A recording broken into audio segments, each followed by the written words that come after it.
So, what's the price of just asking a question in the world's largest democracy? It's something we probably don't think about much, but for some people, the answer is steep. It's measured in massive lawsuits, in years lost in prison, and sometimes, well, even in their own lives. So, let's get into what's really going on here. Our story actually kicks off not in some big fancy newsroom, but on YouTube. It starts with a single video that ended up triggering a multi-million-dollar legal fight. So this YouTuber, his name's Nitesh Rajput, and he's an educator. He starts digging into the transparency of India's big government recruitment exams, the ones that decide the future for millions of people. And using publicly available documents, stuff anyone can find, he makes a video raising some serious questions about a private company that runs these exams. And this was the company's response. Not a clarification, not any counter evidence. Nope. A defamation lawsuit for 2.5 crore rupees. That's about 300,000 US dollars. I mean, that's a number designed to do one thing: bankrupt you and shut you up for good. This slide just perfectly lays out the insane power imbalance we're talking about here.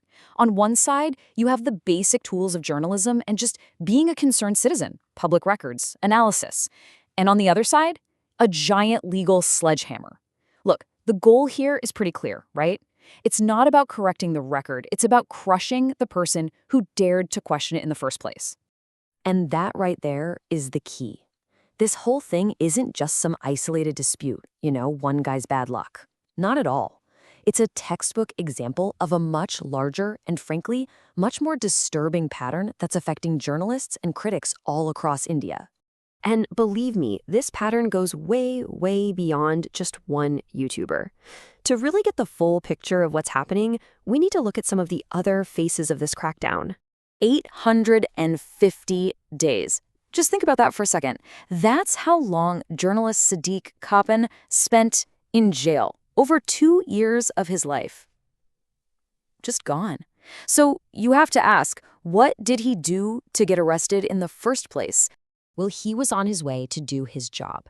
He was going to report on the absolutely horrific gang rape and murder of a young Dalit woman. And the so-called evidence they used to hold him under anti-terror laws was what he was carrying to work as a journalist.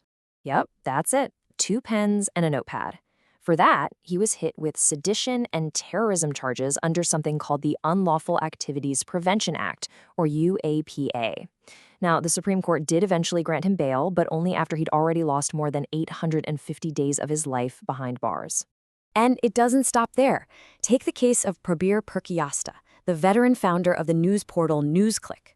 He's 74 years old, and he gets arrested under that exact same anti-terror law, accused of spreading propaganda.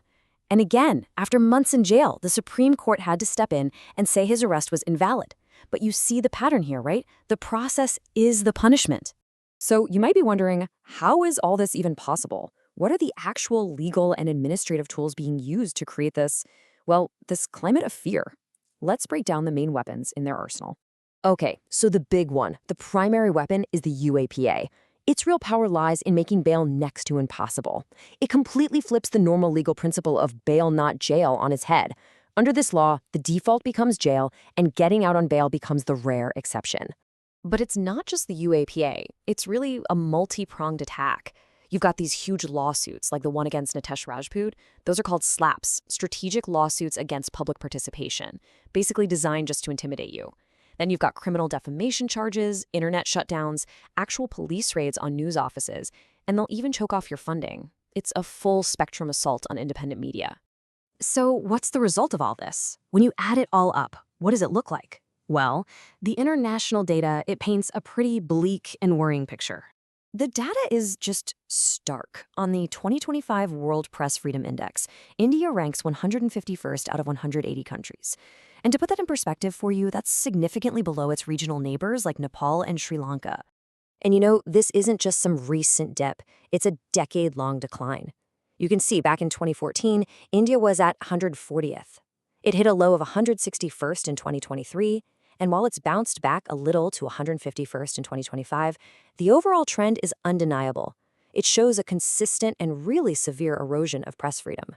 And behind these rankings, behind the numbers, lies the ultimate price: 9. That is the number of journalists who were murdered in India in 2025 alone, often in retaliation for reporting on local corruption. So we're not just talking about legal battles anymore, we're talking about life and death.